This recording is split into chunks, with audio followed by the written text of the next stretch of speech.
پھر اس کے بعد ہوا یہ کہ جب ہم ان میں بیٹھتے تھے تو ہم سنتے تھے، ان کی شاعری سنتے تھے، تو مجھے ایک عادت پڑ گئی ان میں بیٹھ کے کہ میں جب وہ کوئی شعر سناتے تھے تو میں ان کے شعر پہ کوئی نہ کوئی ایسا طنزیہ مصرع کہہ دیتا تھا کہ وہ پریشان بھی ہوتے تھے اور انجوائے بھی کرتے تھے۔ پھر ایک دن مشتاق صاحب نے مجھے میرے ساتھ ایک گیم کی، انہوں نے مجھے ایک مصرع دیا، کہنے لگے کہ یار زاہد آپ بہت زیادہ مصرعے کہتے ہو، تو یار ایک غزل میری رکی ہوئی ہے، ایک مطلع کا ایک ہی مصرع ہے، تو وہ اس کے آگے بات نہیں چل رہی یار، اس پہ لکھو۔ وہ ایک پنجابی کا انہوں نے مجھے مصرع دیا، میں نے کہا جی ٹھیک ہے، میں اگلے دن پوری غزل لکھ کے لے گیا۔ جب میں لے کے گیا تو جا کے میں نے وہاں سنائی، تو وہ 6-7 شعر میرے سن کے انہوں نے مجھے بہت داد دی، اور وہ کہنے لگے کہ یار اب جو ہے نا آئندہ ہماری شاعری خراب نہیں ہے، آپ نے کرنی اپنی لکھنی ہے، اس میں کسی قسم کا کوئی مطلب کمی نہیں ہے، یہ وزن پورا ہے، اوزان میں ہے، آپ کا قافیہ ردیف سارا کچھ ٹھیک ہے۔ تو پھر انہوں نے حوصلہ بڑھایا اور میں اس طرح سے میں نے 86-87 میں نے لکھنا شروع کر دیا تھا۔ ابھی جو ادبی میلہ ہو رہا ہے 22 جنوری کو، اس میں کون کون سے لوگ آپ کے ساتھ انتظامیہ کے طور پر شامل ہیں، کون سے نام ہیں؟ جی میرے ساتھ ایک تو پوری ہماری صحافی برادری جو ہے، کیونکہ میں ایک جرنلسٹ بھی ہوں، تو پوری صحافی برادری میرے ساتھ ہے، اور میں نے 86 میں ہی پہلا مضمون لکھا تھا جو میں نے بچوں کے عالمی دن پہ لکھا، اور وہ میرا روزنامہ امروز اس وقت شائع ہوتا تھا، تو اس میں وہ شائع ہوا، تو تب سے پھر جرنلزم میں بھی آ گیا، اور اس کے بعد جو ہے میں مطلب اس وقت جو ہے وہ پورے صحافی برادری جو ہے سانگلہ ہل کے جتنے بھی جرنلسٹ ہیں وہ میرے ساتھ شانہ بشانہ کھڑے ہوتے ہیں، ہر پروگرام میں کھڑے ہوتے ہیں، جن میں بہت معتبر نام ہے جناب شبیر حسین ناز صاحب کا، اس کے بعد ہمارے پریس کلب کے پریزیڈنٹ ہیں فیصل علی راجپوت ہیں، ندیم اختر بٹ ہے، اور اس طرح سے جتنے بھی دوست ہیں، اور خاص کر جو میری اصل میں تنظیم میں نے ایک جوائن کی پاک برٹش آرٹس انٹرنیشنل، جس کا تعلق جو ہے وہ ہمارے ہیں تو پاکستانی بھائی ڈاکٹر یونس امین شیخ فاؤنڈر ہیں اس تنظیم کے، تو انہوں نے ایک بیڑا اٹھایا کہ انہوں نے جب یہ تنظیم شروع کی تو اس میں مجھے انہوں نے ڈسٹرکٹ ننکانہ کا پریزیڈنٹ دیا،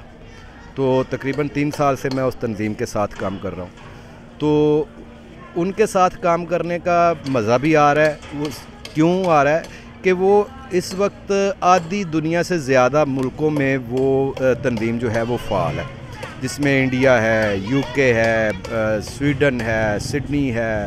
امریکہ ہے، کینیڈا ہے، اس طرح سے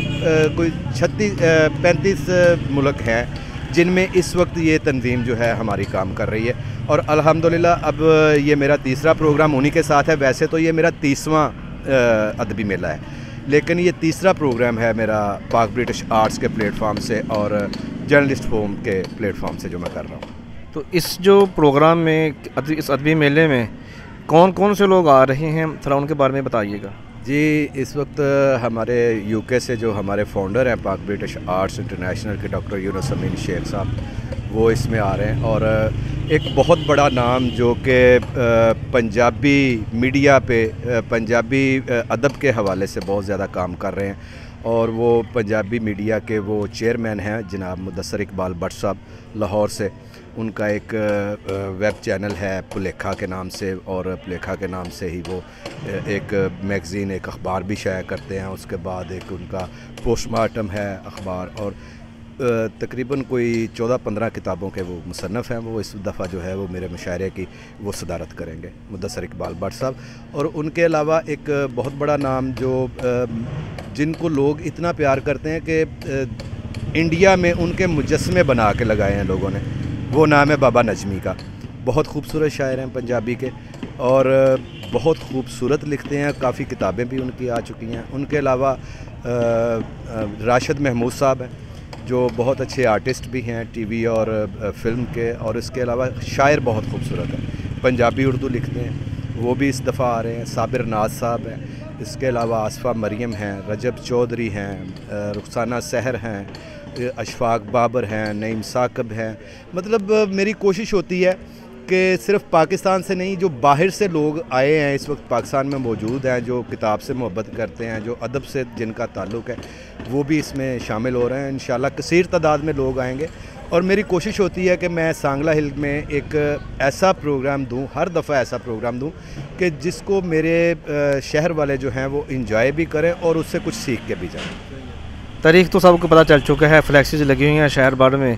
22 جنوری ہے، تو ہماری جو عوام ہے شہر سانگلہ ہل کی جو قرب و جوار کی، آپ ان کو کیا پیغام دیں گے؟ میں صرف ایک ہی ریکویسٹ کروں گا کہ ابھی جو ہمارے شہر کا بہت سارا طبقہ ایسا بھی ہے